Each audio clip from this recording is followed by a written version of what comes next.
Easy steno YouTube channel पर आप सभी का स्वागत है। डिक्टेशन 5 सेकंड बाद स्टार्ट होगी। Ready start. अध्यक्ष जी, जिस समय पाकिस्तान ने भारत पर हमला किया था उस समय उन्होंने देश की रक्षा के लिए महत्वपूर्ण कार्य किया था। इसके साथ ही मैं मंत्री महोदय को यह भी स्मरण दिलाना चाहता हूँ कि शायद उन्होंने इस पर ध्यान नहीं दिया कि इस बार जो राष्ट्रीय पुरस्कार मिले हैं उनमें रेलवे प्रशासन को केवल 2 ही प्राप्त हुए हैं, जबकि मैं ऐसा मानता हूँ कि हमारी सेना के बाद अगर किसी ने युद्ध काल में सराहनीय कार्य किया है तो वह रेलवे प्रशासन अथवा रेलवे कर्मचारी और अधिकारी हैं।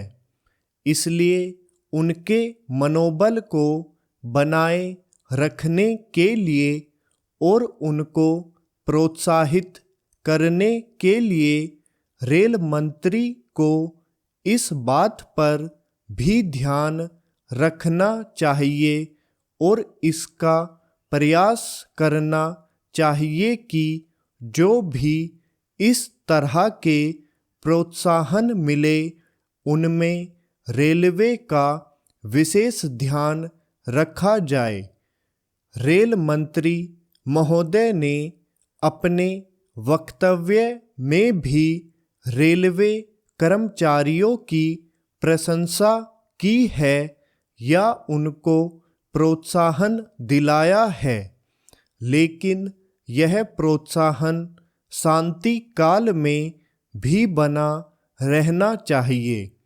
रेलवे ने युद्ध काल में जो काम किया वह तो देश की रक्षा का महान उद्देश्य था, लेकिन उसके बाद देश के निर्माण में या गरीबी मिटाने के लिए जो युद्ध होता है उसमें भी प्रत्येक रेलवे कर्मचारी का मनोबल उसी तरीके से बना रहे, इसके लिए भी रेल मंत्री महोदय को कुछ कदम उठाने की आवश्यकता है। मैं ऐसा मानता हूँ कि वह किसी भी तरीके से करें, उनका तरीका कुछ भी हो, लेकिन उनको यह करना चाहिए कि जितने भी रेलवे कर्मचारी हैं, जो भी रेलवे को मुनाफा हो उसमें वह साझीदार हो। चाहे आप उनको बोनस के रूप में कुछ दे, चाहे किसी और तरीके से दे, लेकिन हर वर्ग के रेलवे कर्मचारी को मालूम होना चाहिए कि यदि वह देश के निर्माण के संबंध में ठीक तरह से काम करेगा तो उसको पुरस्कार के रूप में या वेतन के अंश के रूप में अपने वेतन के अलावा पैसा मिलेगा। इसी प्रकार इस संबंध में मैं एक और सुझाव देना चाहता हूँ।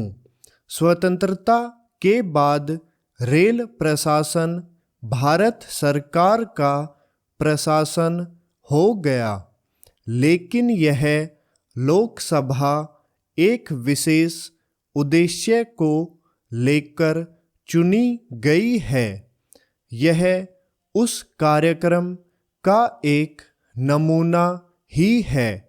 गांधी जी ने जीवन के सभी पहलुओं पर प्रकाश डाला था।